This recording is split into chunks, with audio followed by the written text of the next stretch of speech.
Hi, welcome to our Tamil rock channel. இப்போ நீங்கள் வந்து நான் என்ன சமைக்க போகிறேன்னா பச்சைப்பயிறு வாழைத்தண்டு கூட்டு. அது எப்படி செய்யலான்னு பார்க்கலாம் வாங்க. தேவையான அளவு எண்ணெய், சட்டி சூடாயிடுச்சு. இப்போ நம்ம எண்ணெய் ஊற்ற போகிறோம். எந்த ஒரு டிஷ்ஷு இந்த சட்டியில் செஞ்சால் டேஸ்ட்டு செம்மையாக இருக்குங்க. ஏன்னா ரிவ்யூ பண்ணி கூட பார்த்துட்டேன். நான் மத்தியானம் ஒரு கிரேவி செஞ்சேன், அது கடாயில் செஞ்சேன், அது டேஸ்ட்டே நல்லா இல்லை. இந்த சட்டியில் செஞ்ச அந்த டேஸ்ட்டு கிளியாக இருக்குது. நீங்கள் வேணால் சட்டியில் செஞ்சு ஒரு வாட்டி ட்ரை பண்ணி பாருங்கள். நெக்ஸ்ட்டு நம்ம வெங்காயம் போட போகிறோம். கொஞ்சம் உப்பு போட போகிறோம். ஆல்ரெடி பச்சைப்பயிர்லேயும் உப்பு இருக்குது. ஸோ உப்பு வந்து ஆல்ரெடி நான் போட்டு வேக வச்சுருக்கேன். ஆல்ரெடி பச்சைப்பயிர் வேக வச்சுருக்கேன். நான் வாழைத்தண்டு கூட கட் பண்ணி வச்சாச்சு. அடித்தண்டு இருந்தால் நல்லா இருக்குங்க. எவ்வளோ முடியுதோ அடித்தண்டு கிடைச்சா நல்லாயிருக்கும். பாருங்கள், லைட் கோல்டன் கலர் வந்திருக்கு. இப்போ நம்ம வந்து தக்காளி போட போகிறோம். தக்காளி போட்டு கொஞ்சம் நல்லா வதக்கி விடுங்க.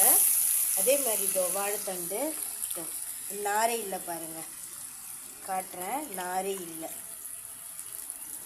மோஸ்ட்லி எவ்வளோ முடியுதோ அடித்தண்டு கொஞ்சம் கிடைச்சேன்னா பசங்க சாப்பிட்றதுனால அடித்தண்டு கிடைச்சா நல்லாயிருக்கும். நீங்கள் ட்ரை பண்ணி பாருங்கள். நான் ட்ரை பண்ணேன், எனக்கு ஓகே. இப்போ நீங்களும் ட்ரை பண்ணி பாருங்கள். அதுமாதிரி கிடைச்சா அடித்தண்டில் இந்த ரெசிபி செஞ்சு பாருங்கள். அடுத்து நம்ம இஞ்சி பூண்டு பேஸ்ட் போடலாம்.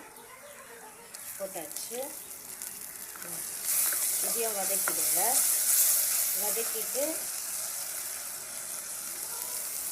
மிளகாய்த்தூள், நான் மஞ்சள்தூள் போட மாட்டேன், ஏன்னா நான் ஆல்ரெடி மிளகாத்தூள்லேயே அரைச்சிடுவேன். வேக வச்சு பச்சைப்பயிறு க்ரீன் கலரில் இருக்கும்ல, அது நீங்கள் சிறுபருப்புன்னு நினச்சிட போகிறீங்க. சிறுபருப்பு அது சிறுபருப்புன்றது உடைச்சது, அவ்வளோதான்.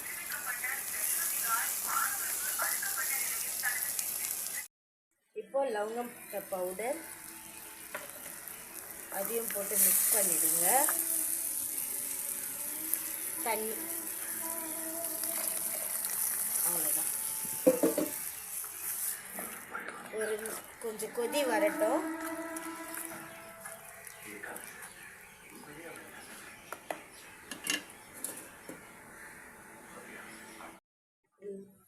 குக் ஆயிடுச்சு. இப்போ கஸ்தூரி மேத்தி போட்டு இறக்கிட போகிறோம். முடிஞ்சிடுச்சு. இது வந்து தோசைக்கு நல்லாயிருக்கும், சப்பாத்திக்கு நல்லாயிருக்கும். ஓகே கைஸ், உங்களுக்கு பிடிச்சிருந்தா லைக் பண்ணுங்கள், ஷேர் பண்ணுங்கள், சப்ஸ்கிரைப் பண்ணுங்கள். தேங்க்யூ.